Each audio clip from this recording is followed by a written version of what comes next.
Well, John, I know I've kept you. You're at for those listening instead of watching. I've kept you at a standing desk for nearly 2 hours now. So I suppose it's probably time to start thinking about winding down so you can get on with your writing and everything else you've got going on.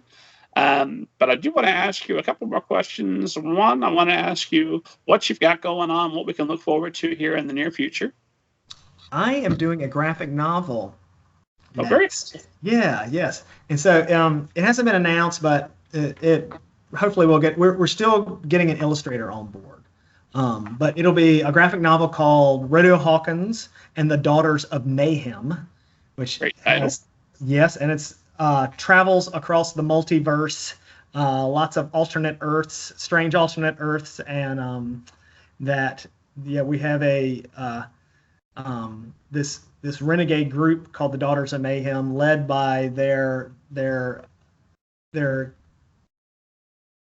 Peter Pan, a little bit Peter Pan inspired leader named Rodeo Hawkins, and she's quite a number. Anyway, I don't know. I haven't worked on my elevator pitch yet for it, as you can tell, but it's been a fun If you're looking for an illustrator, we're probably talking how far out from when we can get in our hot little hands. Probably not to. I haven't heard a date yet, but I would think it's going to have to be early 2021. I would think, because you're right. That'll be. I mean, for an illustrator to do an entire graphic novel like this, it'll be a big jump. Does that make you a little bit nervous, knowing what a big part of your story that whoever and we can talk about it now because there isn't a specific name attached. That's right. The illustrator that comes in hopefully will at least kind of share your vision, because if not, you might be stuck with something that it's not entirely yours at that point, right? Right, that's true. And I think this is where the music side of what I do artistically comes in, which is that in music there's a lot of collaboration. I can't, when I get together with my band, when we're working on songs, I'm contributing to it, but I don't get the whole say on it. And I'm viewing this story, this Rodeo Hawkins and the Daughters of Mayhem, as a story that will be something that I want the illustrator to feel ownership of also. And so I'm happy to hand over some of the storytelling process to the right person. And so hopefully it'll be a good fit. Is there anxiety? Yeah, sure, of course. That it could, that it might not come together. But I'm hoping that we're going to find the right person who gets the story, gets the humor, gets the excitement of it, and will bring it to life visually. As opposed to all of your other books where there was absolutely no anxiety. Yeah, right. Yeah, exactly. Yeah, that's true. And then anything else coming up that we can plug and talk about a little bit?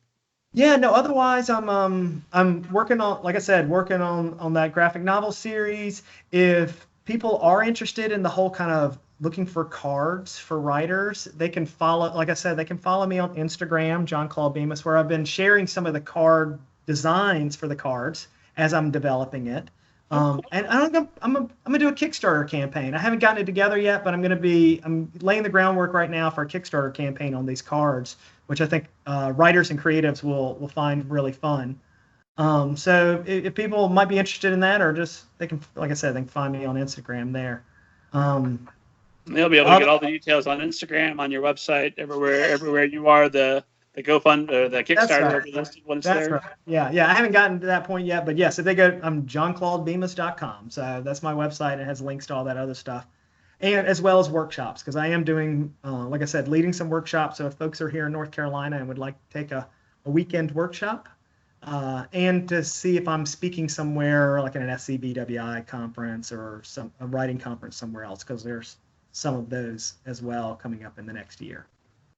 They can come running up and they're like, I listened to you on the Middle Grade Ninja podcast. Here's all the questions I wanted to be asked, but the jerk was busy asking you about flying saucers instead of fiction. Please tell me about this. That'll be fantastic. Doug, do you ever see yourself just writing like a straightforward narrative, The Boy and the Water Moccasin Snake, or something without more fantastical narratives, or is it you think it's always going to be the fun world building stuff? No, I like the realistic side too. And in fact, that picture book that I wound up doing for Heifer International, the Flora and the Runaway Rooster, which was set in Rwanda, that's if folks look that up. In fact, if they order it, And all the money of that goes to Heifer International, to their good work that they're doing out there. But yeah, that one there's no magic involved. So no water moccasins either. But hopefully I'll get to the water moccasin story another day. So Part 2, baby. Yeah, that's right. Put it in there. Yeah. Do you have genres that are like on your bucket list of over my career, I absolutely want to hit some of these things? Yes, horror. I would love to do a horror story, and I've got one of those ideas baking that I'll spend some more time. I've been writing out some notes on it, but it is just something I need to think about a little bit more before I get started on it. And yeah, some. I mean, I love the idea of taking things like what you were talking about a little bit more memoirish. I feel like I will never have an autobiography that will be interesting for anyone, but I would love to just take some like the funnier moments from my life that might make for a good story and write those either as short story pieces or something like that. So otherwise, I have no interest in writing a biography because I feel like you get the emotional truth through the novels, but there's way more interesting stuff that happened. Nobody wants to read a book about I came home, I love my wife, I love my son, I love my book for a couple of hours, and then I went to bed. Right. I love that life. I couldn't be more thrilled with it, but why would you want to read about Exactly. it? Yeah, I think it's good that we have lives that will never get turned into autobiographies. So, yeah. But in general, like what you're saying, my brain tends to lean more towards magical worlds and speculative fiction kind of things, and so that's more often than not my storytelling will take that angle. It's working out, man. Keep with it. Thanks. I appreciate it. I love getting to do it. So. Last question, and then I promise to stop talking your face off. But this is the one I intentionally saved for last to make up for all the questions I should have asked and just didn't think to at the time. Is there any piece of advice that we haven't talked about that you want writers out there to know, that if you could go back and tell young John Claude Bemis, do this, that would maybe maybe have made your path easier? What would that advice be? Let me think for a second.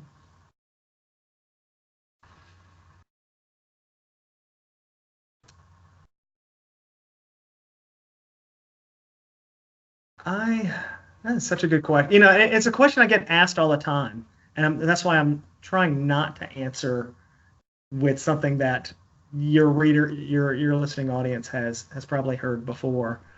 But I think the piece that has been most helpful, and it wasn't something that I necessarily didn't know when I began my career, but something that has just had a lot of longevity for me and has been helpful, is the making sure that I'm spending active time at work just in my imagination.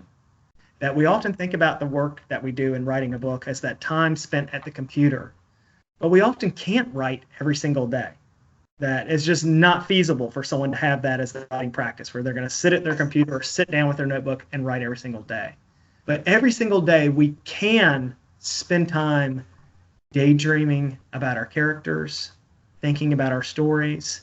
And it means finding those little moments in the day where you don't listen to music on the ride home and you just have it silent in the car.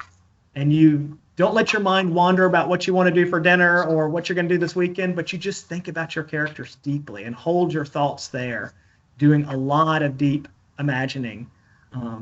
And there can be great times doing that, folding the laundry. A lot of my best ideas come when I'm in the shower, but it often means going in intentionally and making sure that my thoughts go there, not just counting on them to naturally drift into the world of my story, but making sure that it's purposeful when I do think about my story. Lots of different times throughout the day.